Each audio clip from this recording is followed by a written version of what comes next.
అమెరికాలో చిందరవందరగున్న మీ ఇంటికి handyman, cleaning, plumbing services కోసం కాంటాక్ట్ ఇన్స్టా సర్వీస్. యుఎస్ లో ఎక్కడైనా ఎప్పుడైనా for instant bookings visit instaservice.com. America అధ్యక్షుడు ట్రంప్ రెండోసారి గెలిచిన తర్వాత జో బైడెన్ అధ్యక్ష పదవి నుంచి వైదొలుగుతున్న సమయంలో ఓ ఆసక్తికర వ్యాఖ్య చేశారు. అమెరికా సంపన్న స్వామ్యంలోకి వెళ్తుందనేది దాని సారాంశం.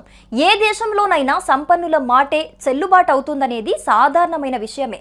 కానీ బైడెన్ ఉద్దేశించింది ప్రత్యక్ష స్వామ్యం, అంటే నేరుగా అధికారాన్ని చేపట్టడం అన్నమాట. అప్పుడు బైడెన్ మాటలను ఎవరూ పట్టించుకోలేదు. కానీ ప్రస్తుతం అమెరికాలో జరుగుతున్న అంతర్గత కుమ్ములాటల నేపథ్యంలో ఆ వ్యాఖ్య కొంత ప్రాముఖ్యత సంతరించుకుంటోంది.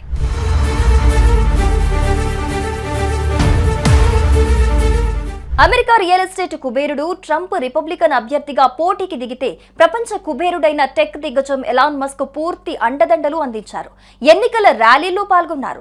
$20 కోట్ల పైగా ఖర్చు పెట్టారు. ట్రంప్ ను అన్నీ తానే గెలిపించడమే కాకుండా కొత్త ప్రభుత్వం ఏర్పాటైన తర్వాత అందులో చేరారు కూడా. ప్రభుత్వం ఉద్యోగాల జీతభత్యాల కింద పెడుతున్న ఖర్చును తగ్గించుకునేందుకు ట్రంప్ సర్కార్ కొత్తగా ఏర్పాటు చేసిన Department of Government Efficiency DOGE అధిపతిగా మస్క్ బాధ్యతలు నిర్వహించారు.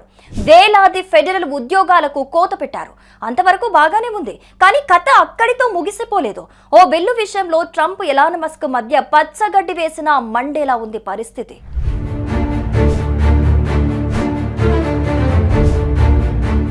ట్రంప్, ఎలాన్ మస్క్ల అపూర్వమైన స్నేహం బెడిసికొట్టి అమెరికాలోని రాజకీయ దుమారం చెలరేగింది. ట్రంప్, మస్క్ సాంప్రదాయేతర రాజకీయ కలయిక వైరంగా మారిన వైనం ప్రస్తుతం తాజాగా సంచలనం చోటు చేసుకుంది. రాజకీయాల్లో శాశ్వత మిత్రత్వాలు, శత్రుత్వాలు ఉండవనే సూక్తి వీరిద్దరి విషయంలోనూ నిజమైంది. సంపన్న స్వామ్యం అన్న తర్వాత వాణిజ్య ప్రయోజనాలపై తగాదాలు రావటమూ సహజమే. ఇద్దరు అహంకారులే. ఇద్దరికి తమ తమ వాణిజ్య ప్రయోజనాలున్నాయి. ఒకే ఓరలో రెండు కత్తులు ఎలా ఇముడతాయి?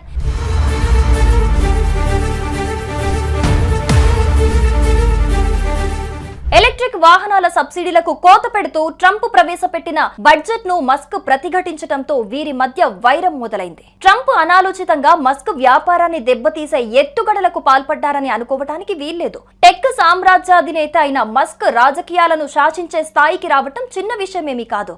అతడి ప్రభావాన్ని తగ్గించేందుకు ట్రంప్ ఎత్తులు వేస్తున్నట్టు పైకి తెలుస్తూనే ఉంది. పొమ్మనలేక పొగబెట్టినట్టుగా మస్క్ వ్యాపార మూలాలపై ట్రంప్ తనదైన శైలిలో నేరుగా దాడి చేయడంతో కథ అడ్డం తిరిగింది. దాంతో డోస్ కు మస్క్ గుడ్ బై చెప్పి ట్రంప్ పై ఎదురు దాడికి దిగారు. ట్రంప్ పరిపాలన సామర్థ్యంపై విమర్శలు ఎక్కుపెట్టడమే కాకుండా ఆయనను అభిశంసించాలన్నారు. అమెరికాకు కొత్త పార్టీ అవసరమనే దాకాపోయారు.